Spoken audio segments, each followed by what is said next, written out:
Hi friends, welcome to my channel. എനിക്ക് പറയാനുണ്ട്. ഇന്ന് നമ്മൾ നോക്കുന്നത് PSC ബുള്ളറ്റിനിലെ കറണ്ട് അഫയേഴ്സ് ക്വസ്റ്റ്യൻസ് ആണ്. ജൂലൈ എഡിഷനാണ്. നമുക്ക് നോക്കാം. ഇന്ത്യൻ ക്രിക്കറ്റ് ടീമിൻ്റെ പുതിയ പരിശീലകൻ ഗൗതം ഗംഭീറാണ്. ഗൗതം ഗംഭീറാണ് ഇന്ത്യൻ ക്രിക്കറ്റ് ടീമിൻ്റെ പുതിയ പരിശീലകൻ. പുതിയ കരസേനാ മേധാവി ആരാണ്? ലഫ്റ്റനൻറ്റ് ജനറൽ ഉപേന്ദ്ര ദ്വിവേദിയാണ് പുതിയ കരസേനാ മേധാവിയായിട്ട് ചുമതലയേറ്റത്. അടുത്ത ക്വസ്റ്റ്യൻ, കേരള ഹൈക്കോടതി ആക്ടിംഗ് ചീഫ് ജസ്റ്റിസായിട്ട് അടുത്തിടെ ചുമതലയേറ്റത് ആരാണ്? കേരള ഹൈക്കോടതി ആക്ടിംഗ് ചീഫ് ജസ്റ്റിസായിട്ട് അടുത്തിടെ ചുമതലയേറ്റത് ജസ്റ്റിസ് മുഹമ്മദ് മുഷ്താഖാണ് ആക്ടിംഗ് ചീഫ് ജസ്റ്റിസായിട്ട് അടുത്തിടെ ചുമതലയേറ്റത്. 2020 ക്രിക്കറ്റ് ലോകകപ്പ് 2024 ജേതാക്കൾ ആരാണ്? ഇന്ത്യയാണ്. 2020 ക്രിക്കറ്റ് ലോകകപ്പ് കിരീടം ആർക്കാണ്? ഇന്ത്യക്കാണ് കിട്ടിയത്. ആരെയാണ് തോൽപ്പിച്ചത്? സൗത്ത് ആഫ്രിക്കയാണ് ഇന്ത്യ തോൽപ്പിച്ചത്. വിഴിഞ്ഞം അന്താരാഷ്ട്ര തുറമുഖത്തേക്ക് എത്തിയ ആദ്യ ചരക്ക് കപ്പൽ സാൻ ഫെർണാണ്ടോ ആണ്. വിഴിഞ്ഞം അന്താരാഷ്ട്ര തുറമുഖത്തേക്ക് എത്തിയ ആദ്യ ചരക്ക് കപ്പൽ. ജാർഖണ്ഡ് മുഖ്യമന്ത്രിയായിട്ട് വീണ്ടും ചുമതലയേറ്റത് ആരാണ്? ഹേമന്ത് സോറനാണ് ജാർഖണ്ഡ് മുഖ്യമന്ത്രിയായിട്ട് വീണ്ടും ചുമതലയേറ്റത്. ചെമ്പൈ സോറൻ ആയിരുന്നു. അദ്ദേഹം മാറി ഇപ്പോൾ വീണ്ടും ഹേമന്ത് സോറൻ ചുമതലയേറ്റിരിക്കുകയാണ്. ഇറാൻ്റെ പ്രസിഡൻ്റായിട്ട് അടുത്തിടെ ചുമതലയേറ്റത് ആരാണ്?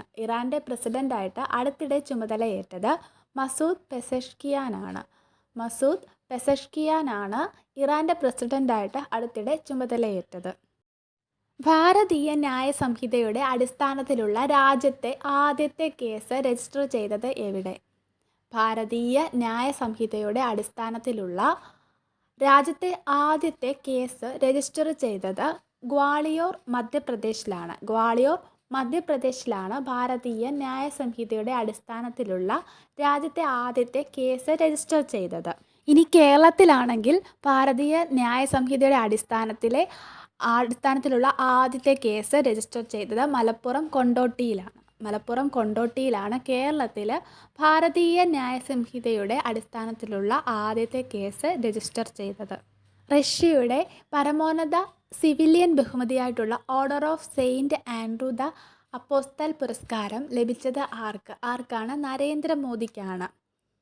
നരേന്ദ്രമോദിക്കാണ് റഷ്യയുടെ പരമോന്നത സിവിലിയൻ ബഹുമതിയായിട്ടുള്ള Order of Saint Andrew the Apostle പുരസ്കാരം ലഭിച്ചത്. കേരള ഹൈക്കോടതി ചീഫ് ജസ്റ്റിസായിട്ട് പുതിയതായിട്ട് നിയമിതനായത് ആരാണ്? കേരള ഹൈക്കോടതി ചീഫ് ജസ്റ്റിസായിട്ട് പുതിയതായിട്ട് നിയമിതനായത് ജസ്റ്റിസ് നിതിൻ ജംദാറാണ് കേരള ഹൈക്കോടതി ചീഫ് ജസ്റ്റിസായിട്ട് നിയമിതനായത്. പുതിയ സംസ്ഥാന മനുഷ്യാവകാശ കമ്മീഷൻ അധ്യക്ഷൻ ആരാണ്? സംസ്ഥാന മനുഷ്യാവകാശ കമ്മീഷനായിട്ട് പുതുതായിട്ട് നിയമിതനായത് ആരാണ്? ജസ്റ്റിസ് അലക്സാണ്ടർ തോമസ് ആണ് പുതിയ സംസ്ഥാന മനുഷ്യാവകാശ കമ്മീഷൻ അധ്യക്ഷൻ. ശ്രീകുമാരൻ തമ്പി ഫൗണ്ടേഷൻ പുരസ്കാരം ലഭിച്ചത് ആർക്കാണ്? മോഹൻലാലിനാണ്. ശ്രീകുമാരൻ തമ്പി ഫൗണ്ടേഷൻ പുരസ്കാരം ലഭിച്ചത് മോഹൻലാലിനാണ്. 2024 ഭരത് ഗോപി പുരസ്കാരം ലഭിച്ചത് ആർക്കാണ്? 2024 ഭരത് ഗോപി പുരസ്കാരം ലഭിച്ചത് സലീം കുമാറിനാണ്. പുതിയ ബ്രിട്ടീഷ് പ്രധാനമന്ത്രി ആരാണ്? പുതിയ ബ്രിട്ടീഷ് പ്രധാനമന്ത്രി കെയർ സ്റ്റാമറാണ് പുതിയ ബ്രിട്ടീഷ് പ്രധാനമന്ത്രിയായിട്ട് ചുമതലയേറ്റത്. വീഡിയോ ഉപകാരപ്പെട്ടെങ്കിൽ ലൈക്ക് ചെയ്യുക, ഷെയർ ചെയ്യുക. Thanks for watching.